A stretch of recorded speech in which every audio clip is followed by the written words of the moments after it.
on this small planet of ours, this small and limited, finite environment, we have already set off more than 1,200 nuclear bombs.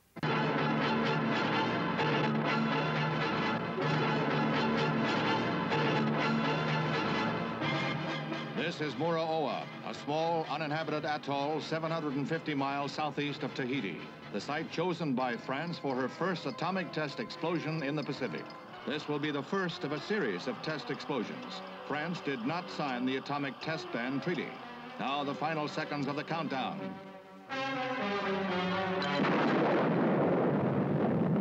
The A-bomb, mounted on a tower in a lagoon, turns the sky white at the moment of detonation. The French insisted there would be no danger of radiation increase.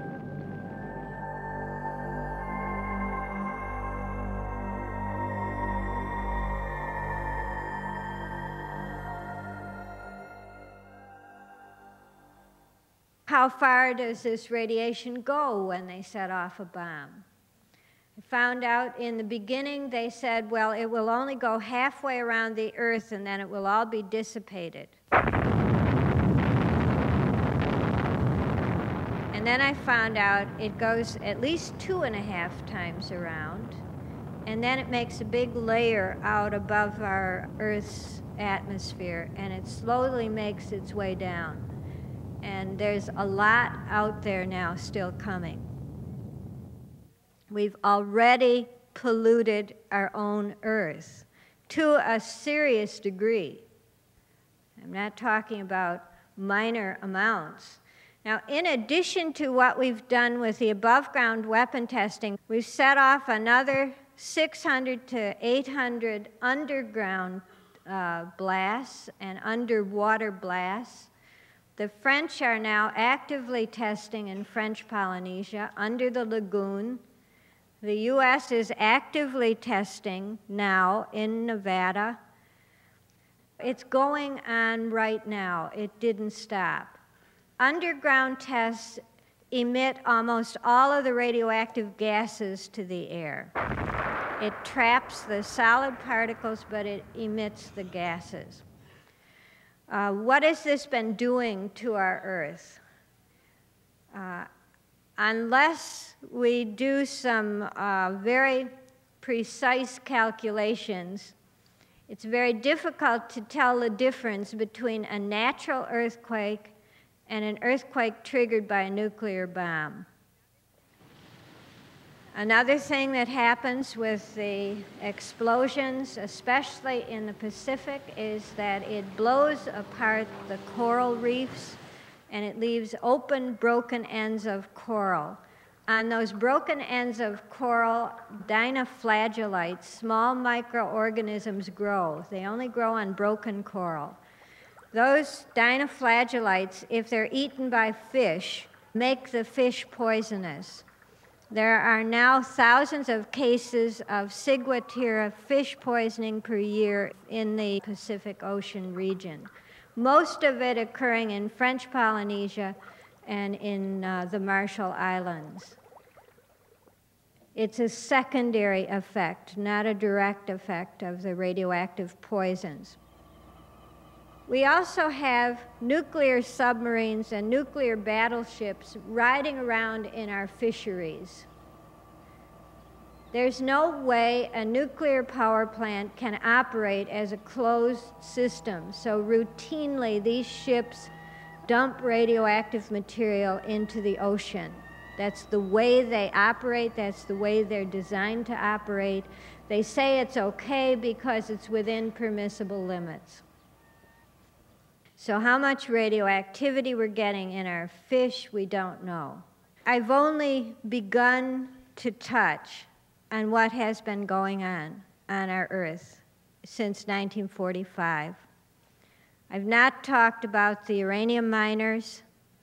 There are at least 1,100 dead or dying of excess lung cancers in the States, and there are more than 100 now documented by the unions for Canada. I haven't talked about the uranium mills where there's excess leukemia, the people that handle the radioactive material. I haven't talked about the transportation. I haven't talked about the enrichment plants. The enrichment plants where so many have died at Paducah, Kentucky. I haven't talked about the separating out of the plutonium, the taking of the plutonium and making the bombs, all the waste from every part of the cycle. About 100 million tons of uranium waste in the Colorado Plateau, and at least 1 million tons of uranium waste sitting above ground in Canada, washing down in the rain into the water, into the ground, into the food, bathing the North American continent with radon gas. In other words, what is the cost of deterrence? And I'm only counting the fatal cancers, the genetic diseases that will be passed on generation to generation, the congenital malformations, and the stillbirths and spontaneous abortions caused by our radiation pollution since 1946. The number is somewhere conservatively between 16 and 17 million people, dead or serious casualties. This is the pre-war period. These are the people we don't hear about. These are the people who came to tell their story to the World Council of Churches meeting in Vancouver. These are the mothers that held their babies with no faces, no arms, no legs, held them till they died and then buried them so the father didn't see them. This is the cost of deterrence. And how many nuclear weapons do we need?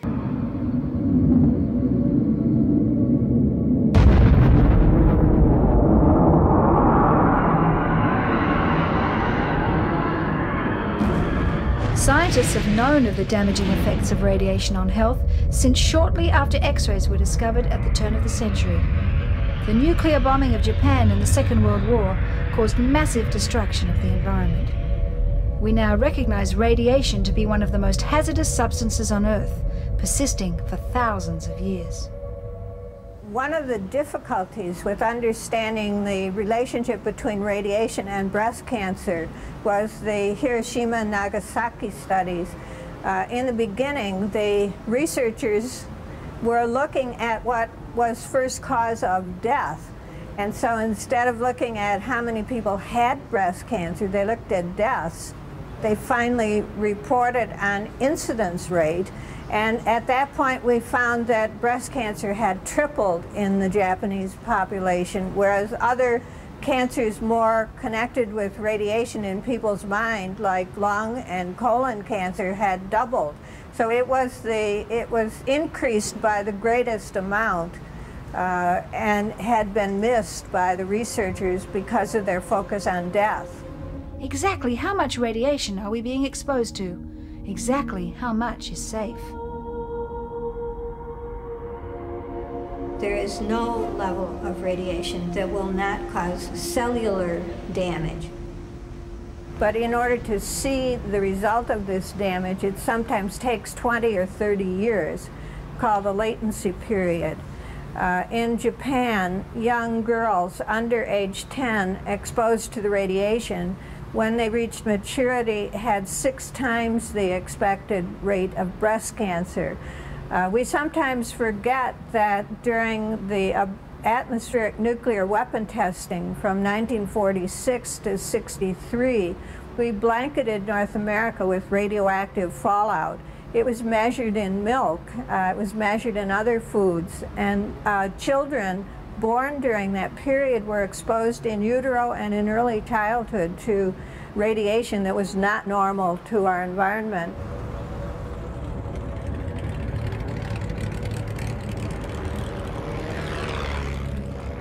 And if we look at the source of most of our pollution, we'll find that it comes from preoccupation with creating megadeath. For example, World War I, chlorine gas was separated out. Since then, we have tens of thousands of compounds containing chlorine, which are not natural to our environment.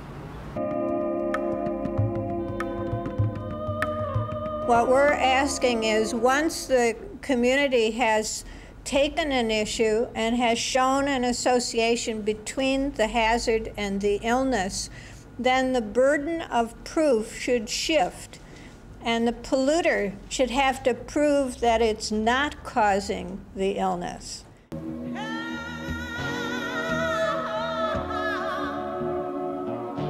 Most of the efforts to avoid cancer have focused on the individual. So once you recognize a hazard, you can either try to get rid of the hazard or you can try to avoid the hazard. For example, tobacco and smoking. Instead of going after the growers of the tobacco and the pollution in it, we tell people not to smoke. Or instead of going after supersonic planes or atmospheric nuclear testing, which damage the ozone layer, we tell people to stop using underarm deodorant, or it's the refrigerators. There's a difference between mammography for diagnostic purposes and mammography that's used for screening of large numbers of women who aren't sick. Radiation from the mammography can initiate or promote a cancer, and women who are at high risk for cancer are also at high risk from the mammography. I have spoken to radiologists about this, and they tell me that that's okay because if the women stay in the mammography program, they will be able to detect it early, they can have surgery, and they're fine. Well, it's not fine. And there's an ethical problem in causing cancer in some women in order to detect it early in other women. We can't just trade women's lives. There's another problem in mammography which we have to understand, and that is there's two different types of breast cancer. One is slow growing and one is rapidly growing. It's the rapidly growing ones that give us the most trouble.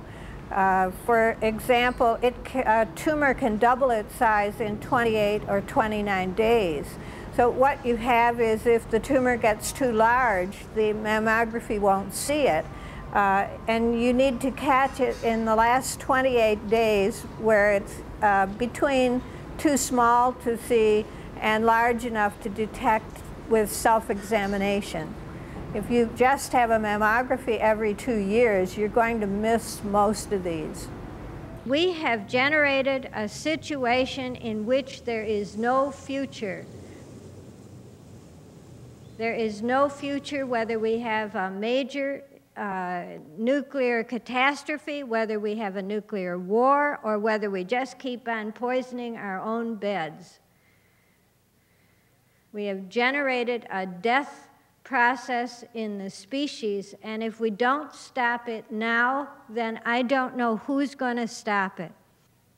And it's not going to get better unless we make major changes in our attitudes, unless we begin to negotiate in faith, and unless we make up our minds that there is no more war.